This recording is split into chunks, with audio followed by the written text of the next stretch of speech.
Good morning, everyone, and thank you for giving me the opportunity to kind of come back home, at least virtually, and talk to you all. It's nice to be with old friends again, like I said, even if it has to be virtually. Today I want to talk about balanced mix design, and I'm not going to be talking about any one project specifically on balanced mix design, but rather sort of setting the stage as to why we need it, what it looks like in general, what things we need to do, particularly with regards to performance testing in terms of development, and then go through a couple of examples of a research project that is being done for the Texas Department of Transportation on balanced mix design. And then sort of wrap it up with at least what needs to be done for the future and how we might move forward with it. And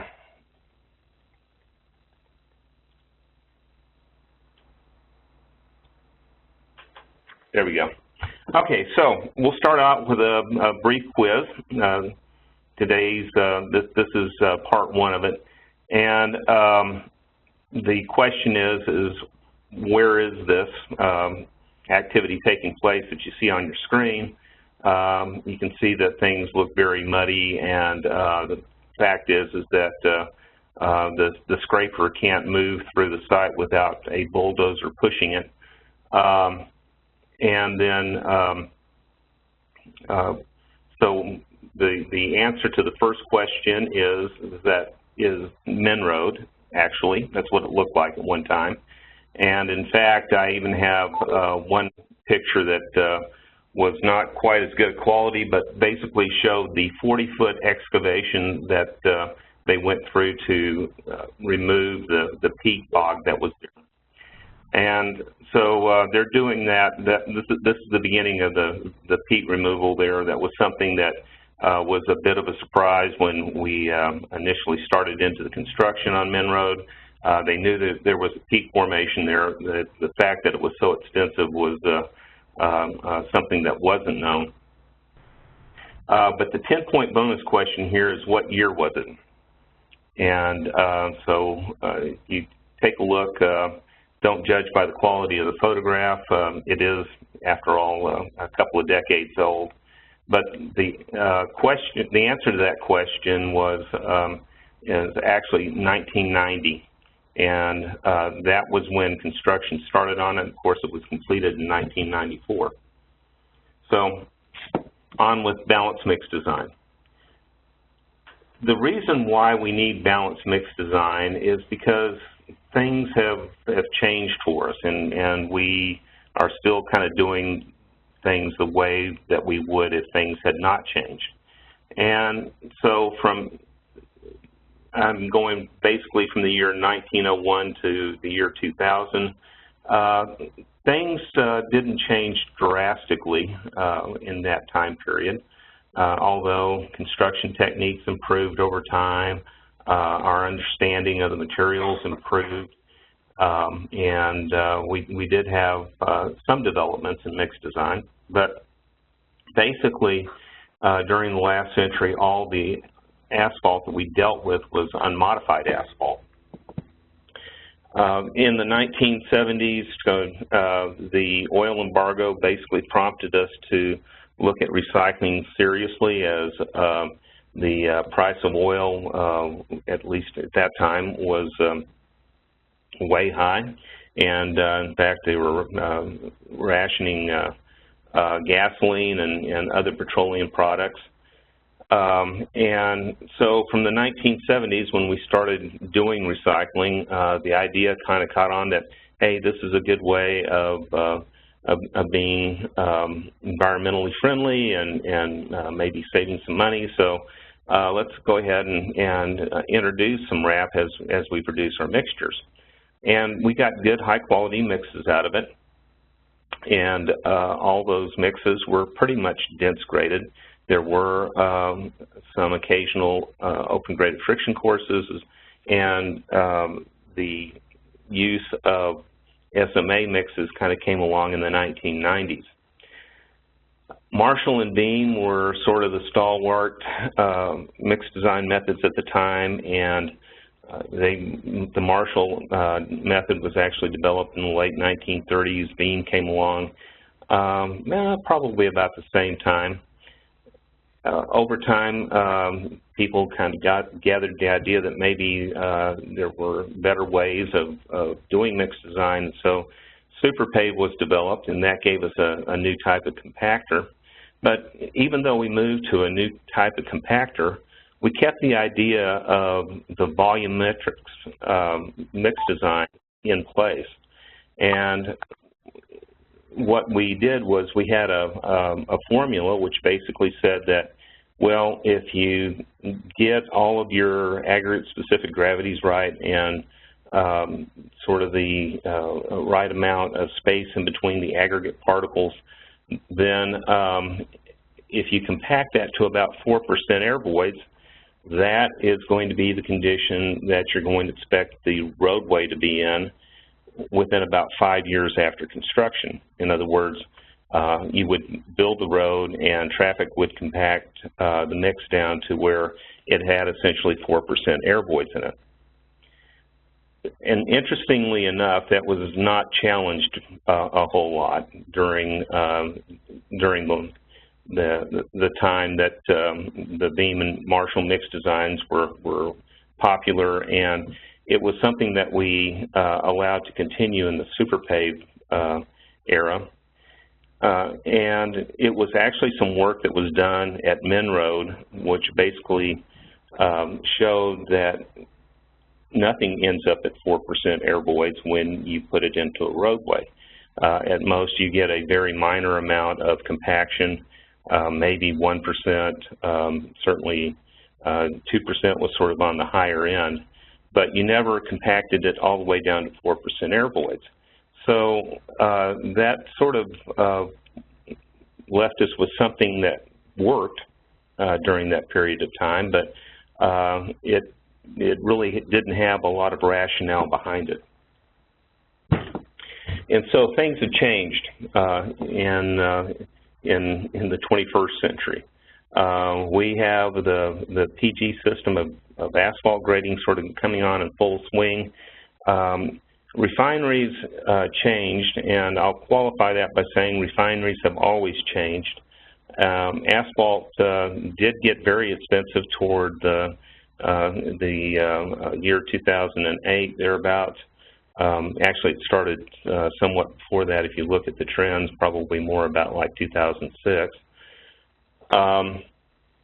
Warm mix was introduced, and that helped us with compaction, and also it helped to some extent in reducing the amount of aging.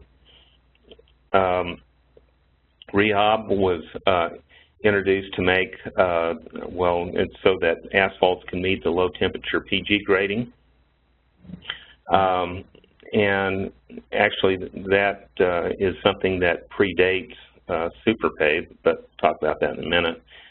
Polymers became more prevalent than they had been in the past, and there are, that continues into today. We're getting good performance out of our polymer modified asphalts, and that is something that's definitely needed, especially on our high volume roads.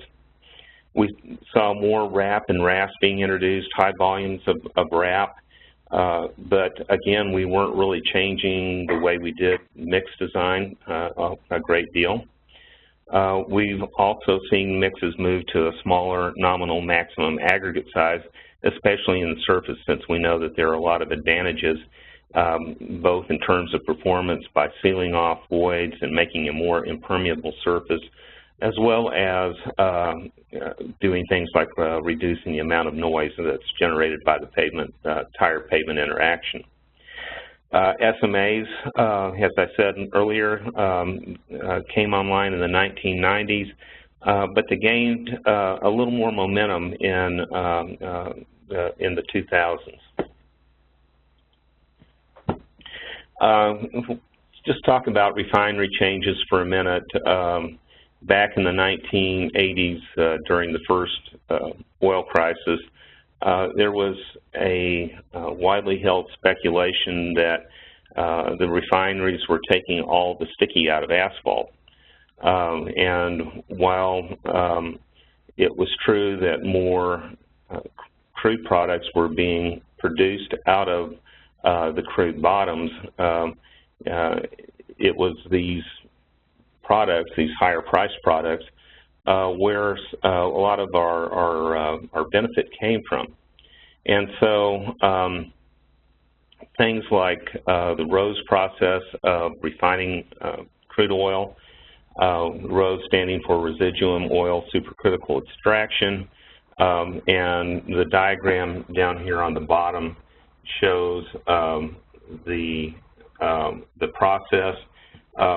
But essentially, out of the end, you get two things. One is you get a deasphalted oil. The other one is you get asphaltene, which means that the residuals coming out of the refinery were very, very hard indeed. They weren't just straight asphalt. And basically, if you wanted to use this product for asphalt, you had to blend it back with some of the other ingredients that were extracted. Cokers came online in sort of a big way in the late 2000s, and those are basically high temperature processes that bake, if you will, the asphalt down, and there's more of the high value stock that comes out of the material that is processed in that way. We also saw more specialty terminals for blending asphalt, and so there were a number of changes in the oil industry itself. We talked about recycled engine oil bottoms, or REOB, a little bit a couple of slides ago. REOB is not something that is new to being just recently introduced to asphalt. It is something that's been around for quite a while and probably one of the most common additives. It has a lot of advantages in terms of its characteristics and the characteristics it can introduce into asphalt, particularly if the asphalt is prone to cracking at low temperatures. And so it has been used for a while. The trick is, as we'll talk about in a minute, is what is the balance that you need between different components in order to make them all kind of work together. Phosphoric acid was another change that people seem to think was relatively recent, but again, it was a very commonly used additive. It had a lot of properties that lent a way to make high temperature properties better in asphalt. And so while both of these products have been around for a while and their use has been fairly widespread, they are both dependent upon chemistry. And not to get too deep into chemistry, because I don't want to hear a lot about people gagging and leaving the room. But basically, asphalt, if we divided it up into these four fractions that come out of what's known as a Serra analysis, we get a division between asphaltenes, which are very large molecules, very hard, aromatics, which are also somewhat large molecules, but probably they have they're not solid like asphaltenes tend to be. Resins and saturates, which are down here at the other end. And so if we look at the things in asphalt that react or that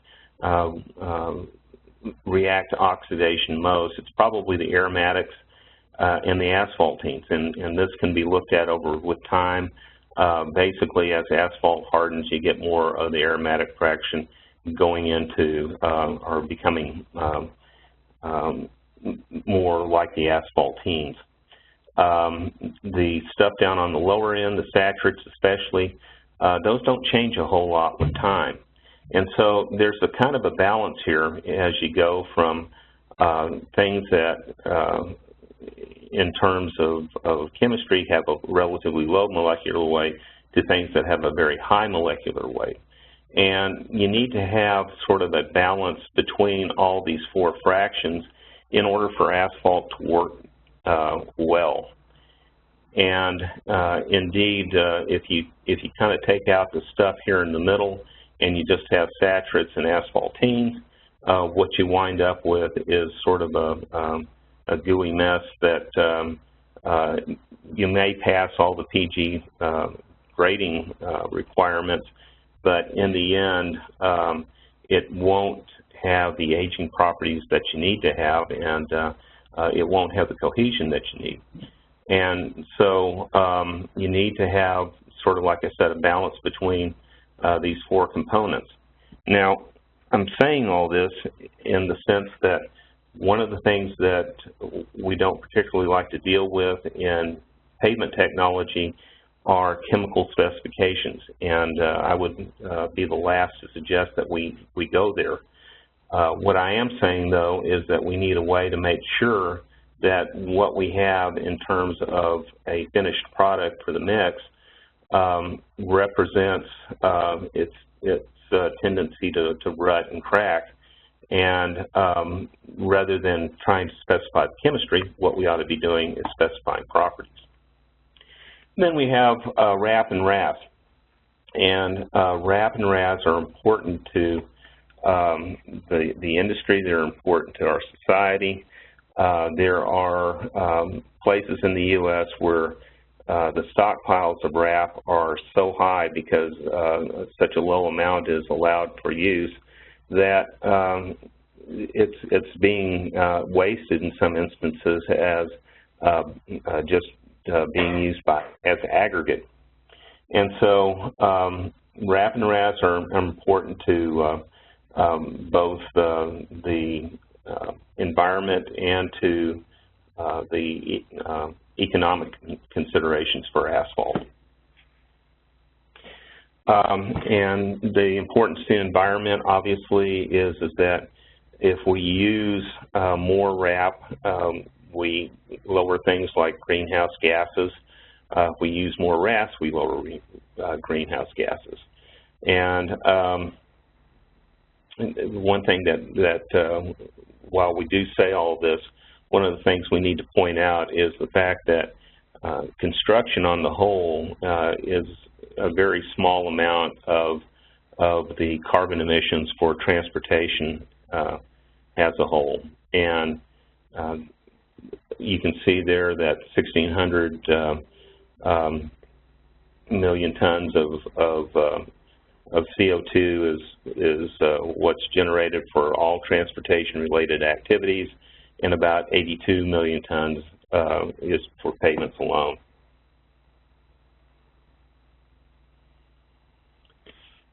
Cost savings can be very substantial, and again, it's something that is used as a valid argument for including more RAP or RAS. And it's not to say that we should maybe work toward restricting the amount of RAP and RAS that we use, but rather that we improve the way that we evaluate the mixes that the RAP and RAS are used in. And so the argument comes back, well, you know, if we put in roofing shingles or if we put in RAP, then we're introducing automatically a harder binder, and so we need to counter that with a virgin binder that can bring us back to some sort of equilibrium on where we want to be with the PG specification.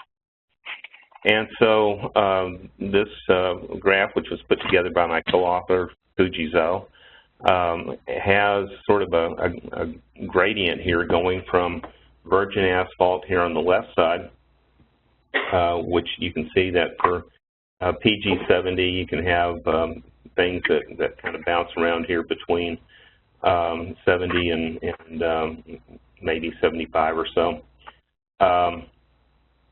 or maybe 80.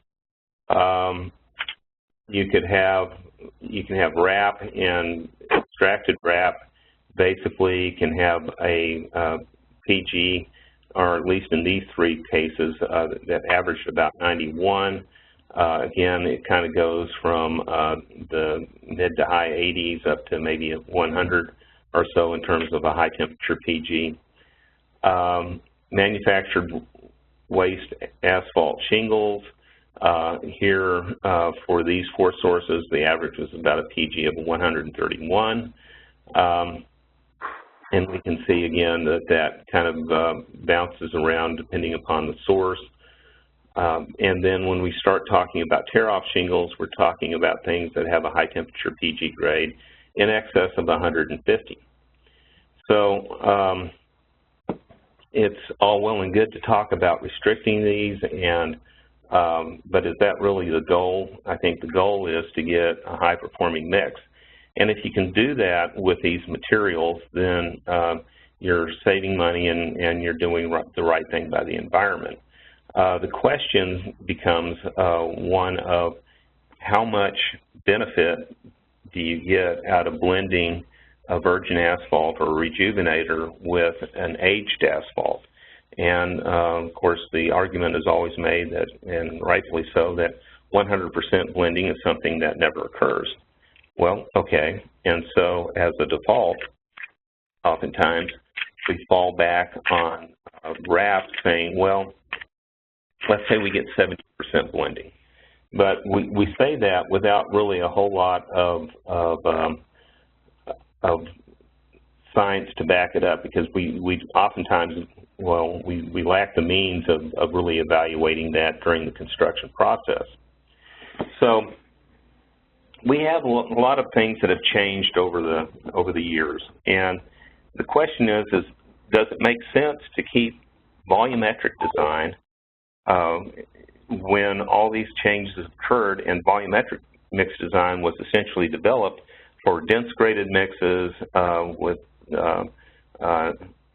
non-modified asphalts and basically things that were produced using pretty much a straight run refinery.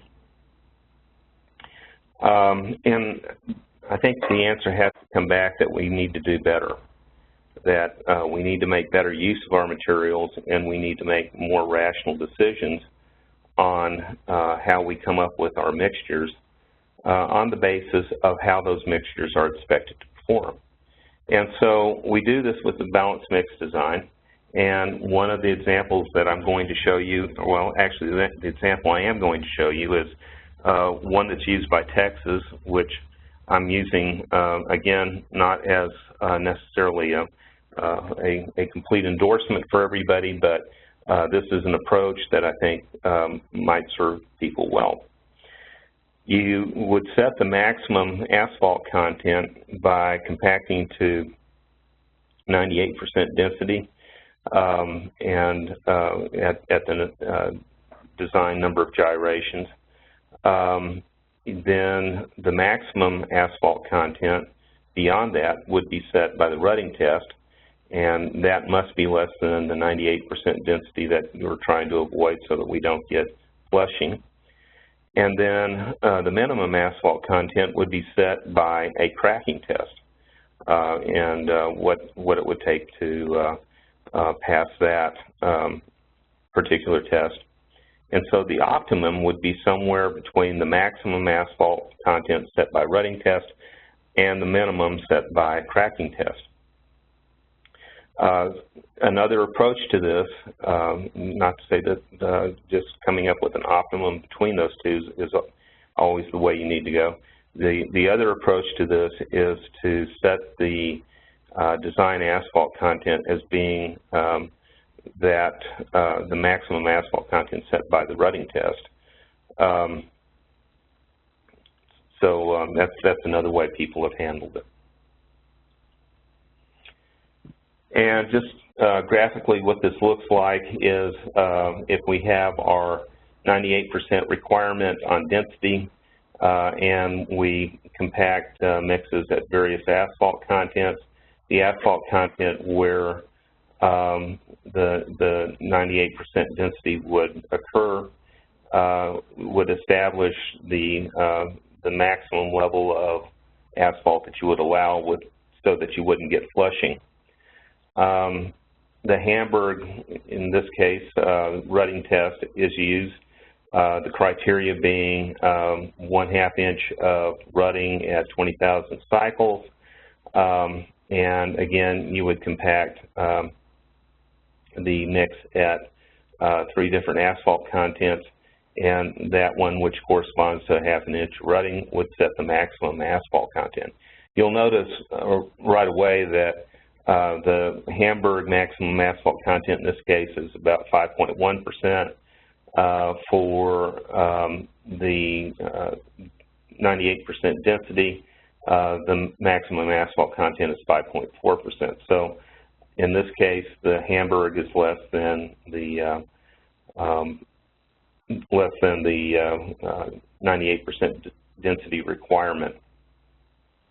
For overlay testing, again, you would prepare samples at 3 different asphalt contents, and you would, in this case, the minimum requirement for the overlay test is 300 cycles without cracking, and so you see there that comes out to be an asphalt content of about 4.8%. And so if you were to take the optimum as being the average between those two, that would be one way of doing it, so anywhere between 4.8 and 5.1. In this case, the optimum asphalt content was set at 5.1%, which was the criterion that was met for rutting. That would be the way of getting the maximum amount of asphalt into the mix. And there are various types of rutting tests. There's the asphalt pavement analyzer, there's a Hamburg wheel track test. There's also the flow number test that can be used with the AMPT. And so let's take a look at what happens when we don't constrain ourselves to 4% air voids. These are the performance tests for overlay cycles to cracking and the Hamburg rut depth. We basically here have 2 mixes, one with 5.2% asphalt with 3% air voids. And these mixtures have RAS in them. And then we have 5.7% asphalt with 2.3% air voids.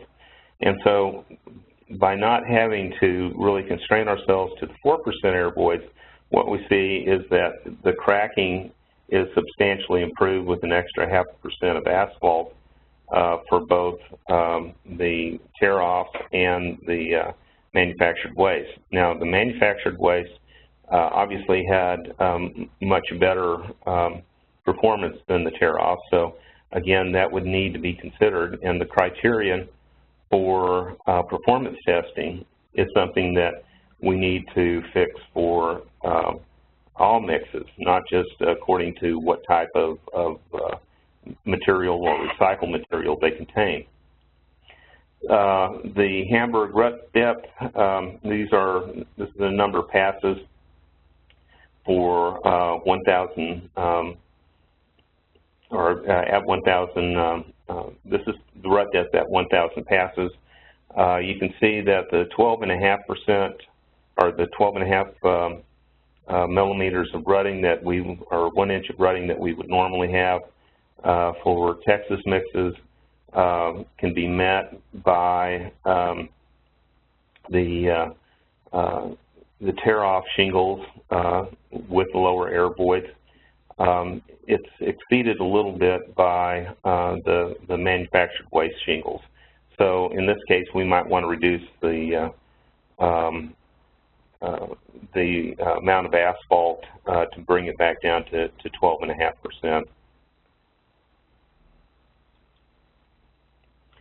Cracking is a little bit more elusive. We have spent decades trying to develop cracking tests, and we can largely blame ourselves for the fact that we don't have universally accepted cracking tests, simply because we tend to come up with new tests all the time, and we tend to strive to think that we can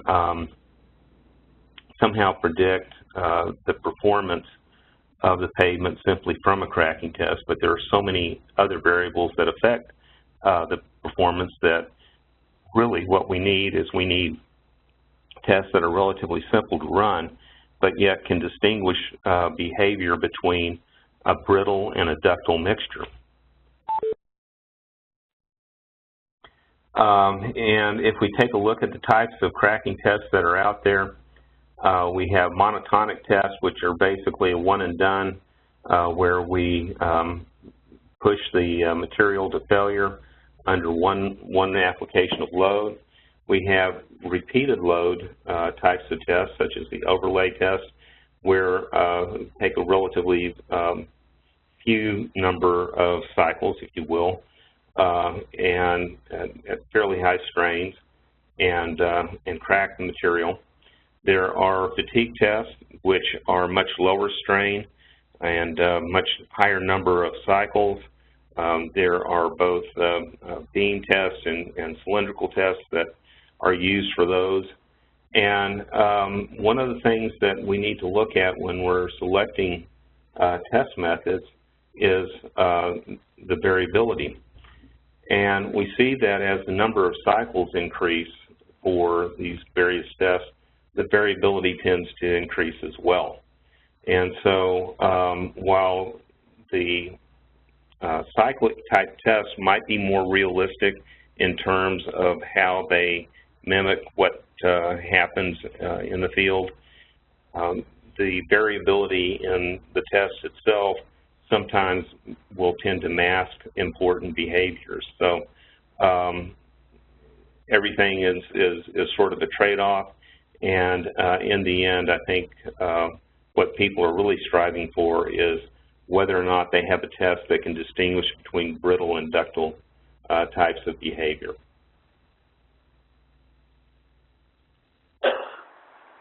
As part of NCHRP 9-57, there were a series of videos that were put together on various types of tests. I'm not going to show those today, but just to let you know that you can visit the NCHRP 9-57 web page on the TRB website and view all of these videos. They include the indirect tension testing for low temperature, semicircular bending at low temperature, what used to be called the TSRST and is now called the UTSST, which is basically a low temperature cracking test. The disc-shaped compact test that was developed at, I believe, the University of Illinois. The overlay test, which is one that has been used in Texas for a number of years, particularly on specialty mixes such as thin overlay mixes and SMAs. There are various types of cylindrical tests, such as the RDT and the SBECD. There's the bending beam fatigue test, and then there is a semicircular bending test at intermediate temperatures. And the last one there is one that was developed by the University of Illinois and has gained some favor in some of the DOTs because it's very easy to implement. And again, it's one of those things that can distinguish between ductile and brittle behavior. I'm assuming that the presentation from today will be available to you all. So I put in this slide with links to these various types of tests.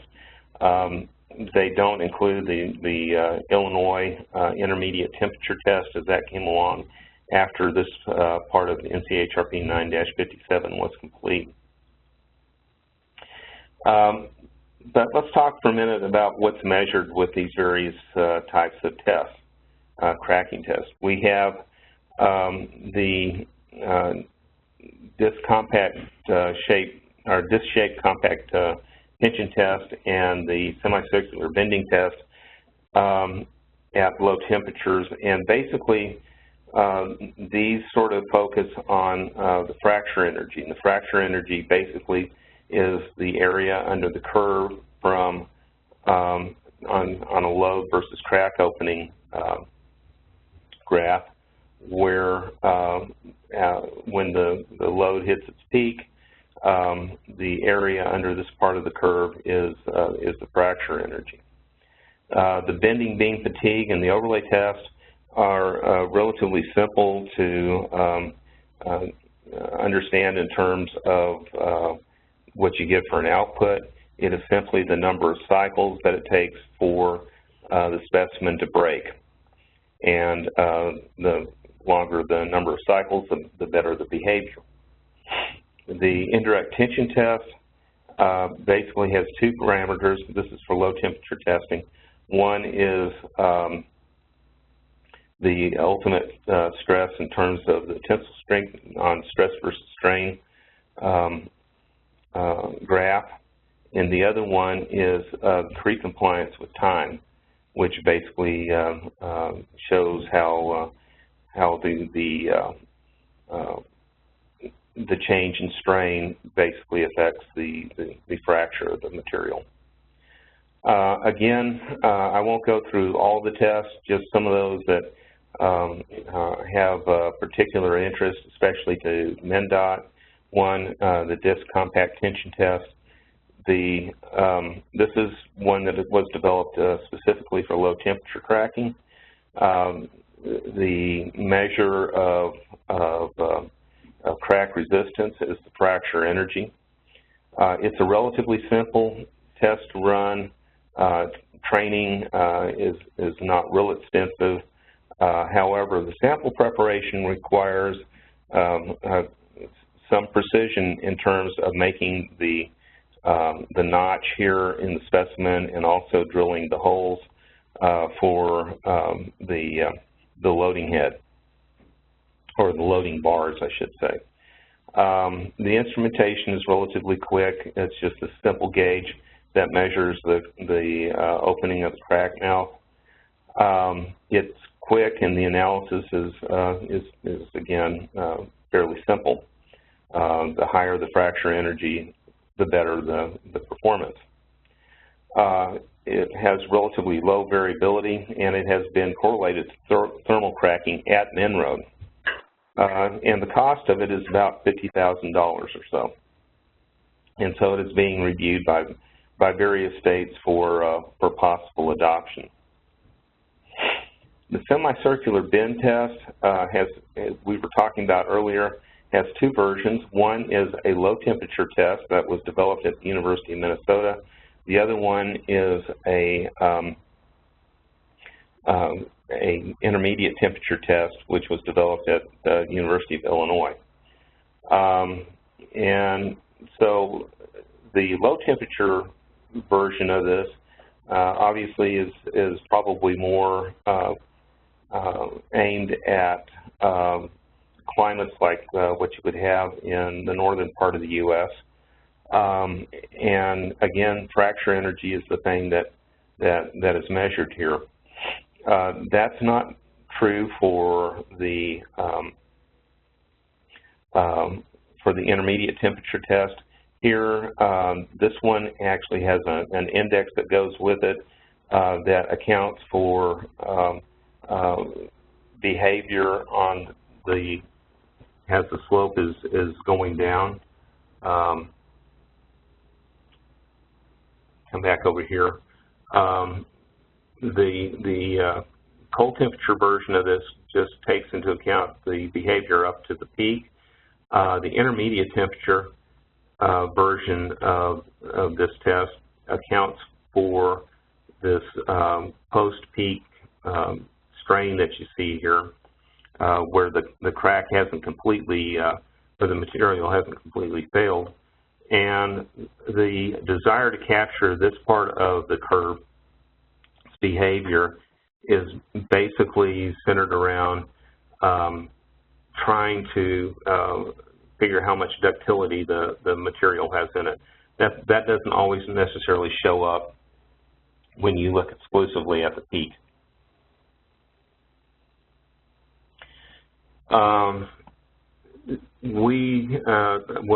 Fuji at Texas A&M has come up with an idea, basically a sharp idea project to develop an indirect tension method of looking at cracking, which is very similar to what the University of Illinois has proposed. It has, but in this case, there's no instrumentation that's needed, no cutting, gluing, or any of that kind of stuff. The training is essentially for routine operation of running an indirect tension test. The test equipment is very reasonable. It has a reasonable coefficient of variance, less than 25%. In most cases, it's lower than that. It is sensitive to the asphalt mix composition, and so far it's correlated well to the field.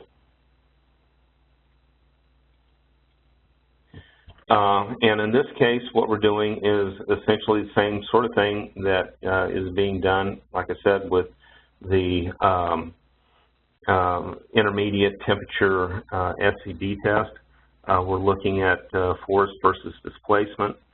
You'll notice the loading rate, 15 millimeters per minute, essentially what we use for indirect tension testing when we're doing the moisture sensitivity evaluation.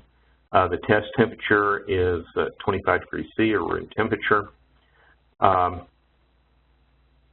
The specimen is, as you can see here, doesn't necessarily have, or doesn't have any kind of cut faces on it. That's not necessary. There's no notching or drilling that goes on with it. And the way that the data are interpreted here is you have the maximum load, and then you have the post-peak behavior, but in this case, the slope at 75% of the load is the thing that's evaluated. And so there's even a way to accommodate different thicknesses of samples, as you can see up here in the equation. And again, just to look at things, these tests should be able to distinguish between mixed components. And so here, for this particular research, the virgin materials has a cracking test index that's up about 170 or so. The introduction of RAP reduces that for this particular mix considerably, and the introduction of RAP and RAS reduces that pretty significantly too. And again, looking at different PG grades as we go from unmodified to modified, there's a change. So again, that's one thing that you need to look at in terms of adopting a particular type of performance test. Again, looking at different asphalt contents, you can see that asphalt content plays a big role in terms of improving the cracking resistance. And so that brings us to our next quiz, which is who is this researcher and what is he doing? And for those of you who don't recognize him, he hasn't aged a day in 24 years. That's Dave Van Duzen, and he's running a plate bearing test at Menroad. For those of you who don't know what it is, go dig out an ancient book and read it. So let's take a look at a couple of RAP-RAS mix designs for specific service conditions. Again, RAP and RAS are things that need to be used. The number one concern, at least in Texas, is variability in terms of the grade, binder grade variation, the binder content, and the aggregate gradation. Using best stockpile management procedures can cure a lot of that. This kind of gets back to how much blending do we get between virgin and RAP-RAS types of binders. And so, again, rather than trying to come up with an exotic way of measuring that, let's measure the end properties of the mixes and see what those present as limitations on the amount of RAP and RAS we can use. So again, we talked about rutting, cracking resistance, air voids, and that sort of thing. What Fuji did was he looked at 5 projects all over Texas, ranging from Amarillo up here in the Panhandle, all the way down to our FAR district, which is down here at the tip of Texas. These 2 points down here, the Laredo district and FAR district, you'll hardly ever see freezing temperatures down there. The same is pretty much true for Houston over here, and for the Fort Worth district, Dalhart up here, this is actually a fairly cold temperature, but again, still not as bad as Amarillo.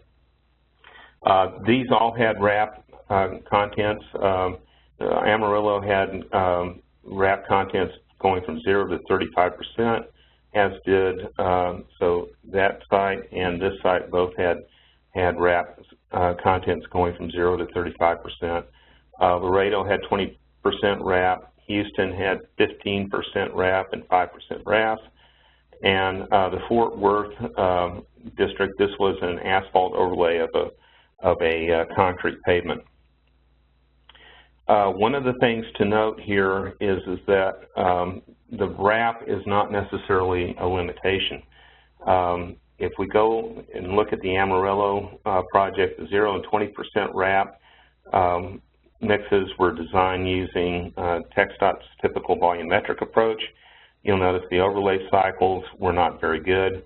The 35% RAP, however, was designed using the balanced mix design approach.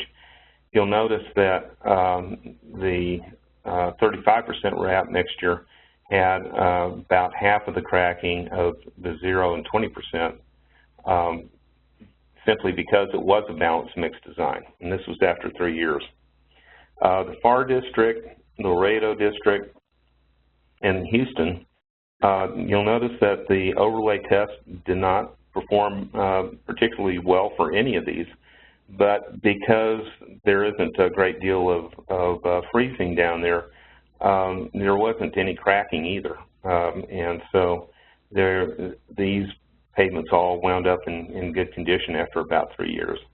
Up near Dallas and the city of Dalhart, we had 5% RAS, and so the overlay cycles were 48% for a 50% recovered binder and 96% for, or 96 cycles for 20% recovered binder. Again, this is the difference between balanced mix design and volumetric. So the RAP and RAS performed well for all the locations, and the successful use depends upon being able to account for weather and traffic, the amount of overlay that you're going to have, and whether or not it's new construction. And so the next part of this was to look at the effect of the pavement structure on the cracking tendency. And so models were essentially developed for overlay life versus the number overlay cycles. And what I want to show here is basically that for a 2-inch overlay over a 10-inch concrete pavement, that was about 3 million easels for a 20-year period. If we take a look at the requirements for a 4-year life, we need to have a mix that can pass essentially 165 cycles. And so, looking again at Texas, at projects across Texas, Amarillo, Austin, and McAllen, again, very different climates and very different pavement structures. Asphalt over concrete, asphalt, and this is asphalt over cement-treated base. This is an asphalt overlay of asphalt over a granular base material at about 3 million cycles. And so if we look at Amarillo, what we see is that if we're going to get a 5-year life out of our overlay before cracking occurs, and we've got the existing pavement is 5 inches of asphalt over 12 inches of base, then essentially we're going to need a mix which passes 300 cycles for that particular environment and for that particular pavement structure. If we have 3 inches of asphalt over 10 inches of cement-treated base, then we have a requirement that the number of cycles is probably going to need to be in excess of 800. This is probably not a very practical mix design, and so basically I think for this it would require that expectations would need to be lowered. The big problem here being that cement-treated bases tend to reflect, have a lot of reflection cracking, particularly with thin asphalt overlays or asphalt surfaces.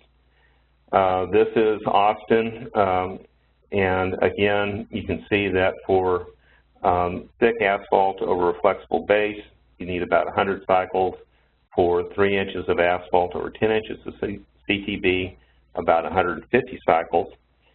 Not quite as much as it is for Amarillo. And for 10 inches of concrete over 6 inches of base, you'd need an overlay result of 300 cycles for cracking. So again, this is for a 5-year period, 3 different types of pavement structures. And this is for McAllen. And so here, because there isn't a lot of cold weather, the overlay requirement is not near as steep. For the 5 inches over 12, it would be about 75 cycles. For 3 inches over 10 of cement-treated base, the requirement would be probably about 110 cycles. So if we just look at the 3 inches over 10 inches cement-treated base, for southern climate, you'd have relatively low, about 110 cycles. For this sort of in-between climate for Texas, you'd need about 150 cycles. And for what for us is way up north here, you'd need about 300 cycles. Or I'm sorry, you need 800 cycles with the 3 over 10. So there are other approaches to improving the performance, increasing the virgin asphalt content, using softer binders, decreasing air voids. And this is something that we shouldn't have a lot of fear in doing. We have checks and balances here, particularly with respect to rutting and, well, in the case of Texas with the 98% requirement for flushing, it's not as big of an issue. Also, there are rejuvenators that are available now that do a much more effective job. So we need to replace our typical volumetric approach to mix design with balanced mix design. And rheology and chemistry are important, but mixed behavior is the most important. And rheology and chemistry are very hard to specify and have a direct correlation to performance, because there are many other things that factor into cracking and rutting. We need to develop mixed designs for project-specific conditions, such as climate and pavement structure. And we need to develop different approaches. Well, different approaches are available for improving RAP and RAS mixed performance if needed. And again, and go back to the rejuvenators on this. So what do we want to do with all this stuff? Well, we want to take our balanced mix design in the laboratory and determine the optimum asphalt content. And from here, we can set the volumetrics. And with the volumetrics, we set the tolerances according to specifications. Once those targets and those tolerances are set, we can then use QC, volumetrics and QC to control the mix. And then someday, we need to have a quality assurance, which basically relies on performance testing. We're not quite here yet, but we are certainly here where we can use volumetrics for quality assurance on the basis of what has been set by the balanced mix design process. So with that, I just want to make a plug for AAPT. It's a great organization for learning more about asphalt. And a lot of the stuff that we've been talking about here today was stuff on the 2017 agenda for the meeting. And so, again, it's a great way to pick up more information on asphalt. And that's it for today. Thank you, David. Is there any questions for Dave? We're running a little bit late, but any questions that you might have? Sorry about that. Any questions related to NRA or NCAP that we discussed earlier also? Have you run the ideal CT at low temperatures? Dave, did you? No, we have not run the ideal CT at low temperatures. Right now, that particular test is sort of in an early stage of development. We are looking at it. He does look like you did without my glasses. Go ahead, Dave. Just the Monroe folks talking in the background. Oh, okay. They're not saying anything derogatory, I hope. No, just kidding. Well, Dave, that wasn't me behind the plate load. That was Jerry Ty. Yeah, right. Okay. So anyway, the ideal test right now is just run at intermediate temperatures. The key idea there is to keep it simple. Okay. Well, this really is a nice summary of put together on what is balanced mix design and kind of where we're going with all the research that we're doing here at Monroe and around the country. AAPT is a great place that they have been talking about this for years. It is a very good conference. So I guess with that, we'll call this conclusions. We'll give Dave a virtual applause. Is that just as good as So the best we can do, Dave. Thank you very much again. And, all right. Thank you, guys. Have a good day. Next research. Bye. Bye.